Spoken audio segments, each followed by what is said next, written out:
Beberapa waktu yang lalu, kita diviralkan dengan pernyataan seseorang yang mengatakan bahwa fosil T-Rex dan dinosaurus lainnya hanyalah buatan manusia. Dinosaur tuh nggak pernah ada. Dinosaur not exist. Masa? Dinosaur not exist. Fosil T-Rex itu tidak pernah ada. Itu semuanya buatan. God damn. Ada nggak pernah nemu fosil T-Rex, really fosil T-Rex? Beliau juga percaya bahwa sumber daya alam seperti emas dan minyak bumi tidak akan habis ibarat air. Fuelnya atau bahan bakarnya berasal dari fosil-fosil mereka. I think it's another bullshit. Karena sebenarnya minyak bumi adalah sesuatu hal yang tidak akan pernah habis. It's like a gold, it's like kayak air di bumi ini, begitu lo gali itu nggak akan pernah habis gitu. Video ini mendapat berbagai macam respon dari para netizen, baik yang pro dan yang kontra. Hanya saja, pernyataan tersebut rasanya kurang berkenan bagi para peneliti yang menghabiskan masa hidupnya untuk meneliti dinosaurus seperti Nizar Ibrahim yang sangat berdedikasi dalam meneliti Spinosaurus. Karena itulah, dalam video kali ini, kita akan mencoba mengungkap bersama mengenai kebenaran dinosaurus tentang seberapa akurat pernyataan beliau yang mengatakan dinosaurus itu tidak ada. Serta benarkah para peneliti pernah mengklaim bahwa sumber daya alam, khususnya minyak bumi, berasal dari fosil dinosaurus. Dan berikut adalah pembahasan kebenaran dinosaurus.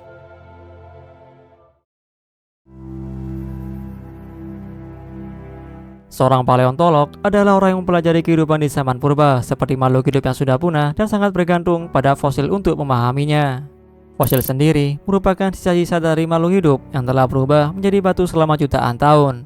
Fosil terbentuk ketika makhluk hidup mati dan cepat tertimbun oleh sedimen sebelum bagian tubuh yang paling keras seperti tulang atau cangkang sempat membusuk. Seiring berjalannya waktu, sedimen-sedimen tersebut semakin menumpuk dan tekanan dari lapisan di atasnya menyebabkan sedimen mengeras menjadi batu. Hal inilah mengapa fosil hewan purba sebenarnya sangat sulit ditemukan, bahkan langka, karena porosnya sendiri membutuhkan banyak kondisi yang memungkinkan. Sebagai gambaran, bayangkan kalian adalah seorang dinosaurus yang hidup jutaan tahun yang lalu. Kalian kemudian hidup dan berjalan-jalan di sekitar tanah yang subur, makan tumbuhan, dan berinteraksi dengan teman-teman kalian. Hingga pada suatu hari, kalian mati, entah itu karena dimangsa predator, penyakit, dan bahkan tertimpa batu saat kalian bertarung dengan dinosaurus lain. Di tahap ini, tubuh kalian tidak langsung membusuk dan lenyap seperti yang kita pikirkan. Lingkungan di sekitar tubuh kalian akan memainkan peran penting dalam pembentukan fosil. Misalnya, jika kalian terkubur di dalam lumpur yang sangat lunak, tubuhmu akan tertutup oleh lumpur tersebut dan terlindungi dari kerusakan. Setelah jutaan tahun lamanya, lumpur tersebut akan mengeras dan menjadi batuan sehingga bentuk tubuhmu tertinggal dalam bentuk fosil. Namun, apabila fosil tersebut masih tergolong muda, kemungkinan besar akan ditemukan dalam keadaan utuh, seperti yang terjadi pada fosil mamut berusia 12.000 tahun yang lalu yang berada di Michigan, Amerika Serikat. Dalam skenario berbeda, jika kalian terkubur dalam kondisi yang sangat dingin seperti salju dan es, maka tubuh kalian akan terjaga dari proses pembusukan. Lingkungan seperti ini dapat menjaga jaringan tubuh lunak seperti kulit dan bulu agar tetap terpelihara dengan sangat baik bahkan setelah ribuan tahun. Misalnya, yang paling terkenal dari fosil yang terbentuk melalui proses pembekuan adalah mamut berbulu berumur 35.000 tahun yang lalu dan ditemukan terperangkap dalam es di Siberia. Pada tahun 1908 di Montana, Amerika Serikat, para paleontolog berhasil menemukan fosil-fosil besar dinosaurus karnivora bergigi tajam yang kemudian dinamai Tyrannosaurus Rex. Fosil tersebut terdiri dari tengkorak, sebagian besar ekor, tulang rusuk, dan sebagian besar tulang belakang. Bagian-bagian tubuh yang hilang seperti yang kita lihat sekarang, sisanya adalah hasil rekonstruksi buatan manusia. Lantas, bagaimana para peneliti melengkapi bagian fosil T-Rex yang hilang? Menyusun kerangka dinosaurus pada awal 1900-an bukanlah hal yang mudah. Para peneliti harus membuat perkiraan berdasarkan pengetahuan dan teknologi yang tersedia pada saat itu. Langkah pertama yang dilakukan adalah dengan memastikan tulang-tulang yang berhasil ditemukan tersebut ditempatkan di posisi yang benar sesuai dengan anatomi aslinya. Anatomi ini dapat mereka ketahui dengan mempelajari hewan-hewan modern sebagai referensi karena makhluk hidup cenderung memiliki kemiripan satu sama lain. Dr. Mark Norrell yang menjabat sebagai kepala divisi paleontologi di American Museum of Natural History menjelaskan bahwa fosil T-Rex memiliki banyak kemiripan dengan hewan modern seperti ayam. Hal ini bukan berarti bahwa T-Rex berevolusi menjadi ayam, melainkan keduanya memiliki kemiripan anatomi. Misalnya, apabila dilihat dari kakinya, T-Rex memiliki 3 jari utama yang semuanya mengarah ke depan. Ia juga memiliki leher berbentuk huruf S dan tulang punggung yang sejajar dengan tanah saat berjalan. Untuk fosil T-Rex yang ditemukan pada 1908 ini, kedua kaki belakang dan kedua lengan depannya hilang. Namun, dengan mempelajari kerangka dinosaurus lain yang berhasil ditemukan, maka ditemukanlah titik terang bahwa T-Rex memiliki hubungan dekat dengan theropoda besar lain seperti Allosaurus, di mana fosilnya ditemukan dalam keadaan jauh lebih lengkap daripada T-Rex pada saat itu.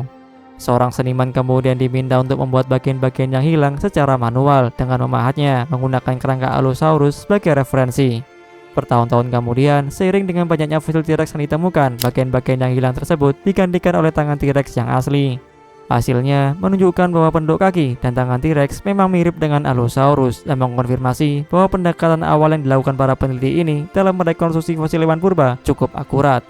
Meskipun begitu, ada kalanya para peneliti melakukan kesalahan dalam prosesnya, seperti yang terjadi pada rekonstruksi fosil dinosaurus sauropoda bernama Apatosaurus. Ia merupakan dinosaurus berlayar panjang, tetapi untuk waktu yang lama ia dikenal dengan nama lain yaitu Brontosaurus. Ketika para peneliti pertama kali menemukan fosil Apatosaurus, tengkorak kepalanya hilang sehingga mereka harus membuat rekonstruksi tengkoraknya. Hanya saja dalam prakteknya, rekonstruksi tersebut didasarkan pada asumsi yang keliru. Dr. McNorrell menjelaskan bahwa para peneliti membuat tengkorak Apatosaurus menyerupai tengkorak Camarasaurus yang berbentuk kubah tinggi. Kesalahan ini akhirnya diperbaiki pada tahun 1970-an ketika tengkorak yang lebih akurat ditemukan dan dipasang, serta nama Brontosaurus yang diubah kembali menjadi Apatosaurus. Meskipun kita belum menemukan fosil T-Rex seutuhnya 100%, sejauh ini para paleontolog berhasil menemukan 46 fosil T-Rex hingga tahun 2019. Melalui penggabungan semua temuan fosil ini, kita bisa mengetahui seperti apa bentuk dari T-Rex sebenarnya. Hal ini ditambah dengan temuan fosil T-Rex bernama Sue dengan keutuhan mencapai 90%. Fosil ini ditemukan oleh Sue Hendrickson pada tahun 1990 di sebuah lahan milik peternak dan membutuhkan 17 hari dalam proses ekskavasi karena betapa besarnya fosil tersebut. Fosil itu kemudian dibeli oleh Field Museum seharga $8,6 juta pada tahun 1997. Setelah dibeli, para paleontolog yang terasosiasi kemudian memisahkan matriks batuannya menggunakan alat khusus seperti palu pneumatik mini untuk memecah batu tanpa merusak fosil. Selain itu, para peneliti juga membersihkan tulang-tulang menggunakan alat yang mirip dengan peralatan dokter gigi.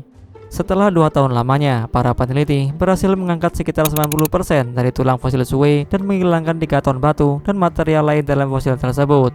Kerja keras para peneliti inilah yang mungkin dapat menepis pernyataan beliau yang menyebut T-Rex dan dinosaurus itu tidak ada. Get ready to welcome Chicago's T-Rex. This is Sue.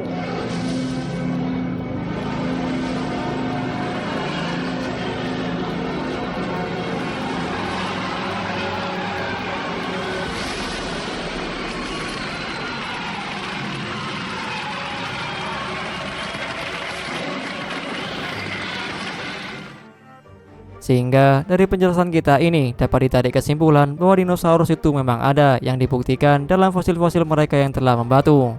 Hanya saja yang banyak disalahpahami oleh kebanyakan orang termasuk beliau dalam video tersebut adalah pemahaman bahwa minyak bumi itu berasal dari para dinosaurus, padahal itu hanya mitos belaka.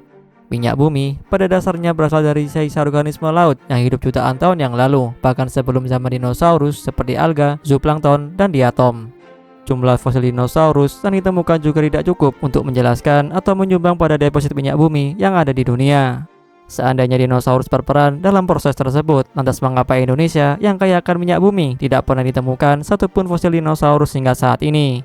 Malahan yang ditemukan adalah fosil hewan purba laut seperti Megalodon yang mendukung teori bahwa Indonesia dulunya adalah lautan yang luas sebelum terbentuk menjadi kepulauan. Oleh karena itu, pernyataan beliau pada video tersebut rasanya sangat kurang akurat dan tepat.